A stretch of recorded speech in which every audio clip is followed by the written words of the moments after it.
Anybody come here because all they're interested in is learning how to defend themselves? You're interested in something else, right? More relaxed, relate to people better.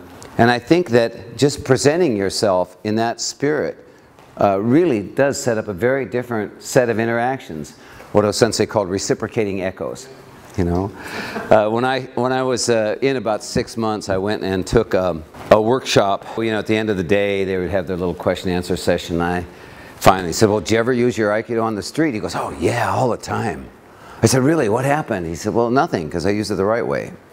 Behavioral psychologists take films of people on the street, and then they go into the prisons and they show the films to the muggers and the rapists, and they say, who would you choose? Who would you attack? And they all pick the same people. And then, of course, the behavioral psychologists talk about their knees turn in, their head is usually down, their shoulders are, their mind is key. So, good self-defense, just walk around with just a little presence as if, it's like poker, just bluff.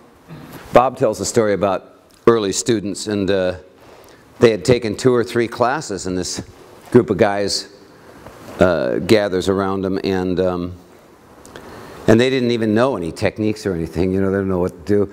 But they had learned to settle, so they started settling, and then people kind of got, oh, they must know what they're doing, and walked away, if you shrink down under someone's verbal assault, it sort of encourages them. It makes you a victim, and it almost draws them in on you more. And then on the other hand, if you fight with them, well, that encourages them more.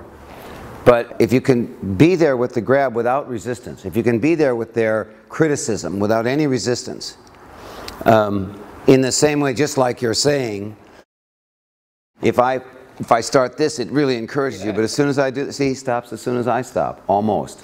In an argument with someone, or when they're attacking you verbally, your work sucks, or you're an idiot, or if you're in a position where you can go, why do you think that? Help me understand what you're upset about. Then I'd say that anybody who can keep that up without you giving any back for 30 seconds is pretty good. I don't know what took there, about 5, and you're starting to be affected. 20 seconds in, it's almost like you feel silly.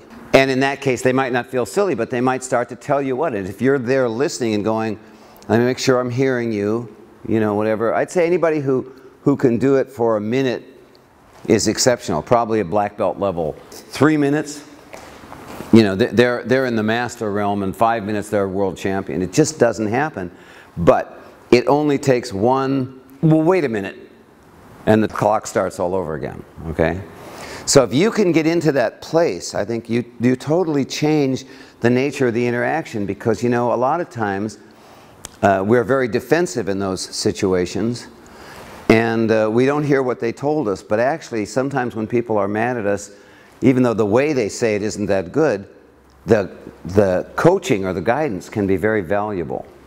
And so I talk about it as listening, what I call extraordinary listening. And I think if you can catch that flavor, it really sets the right tone for our Aikido.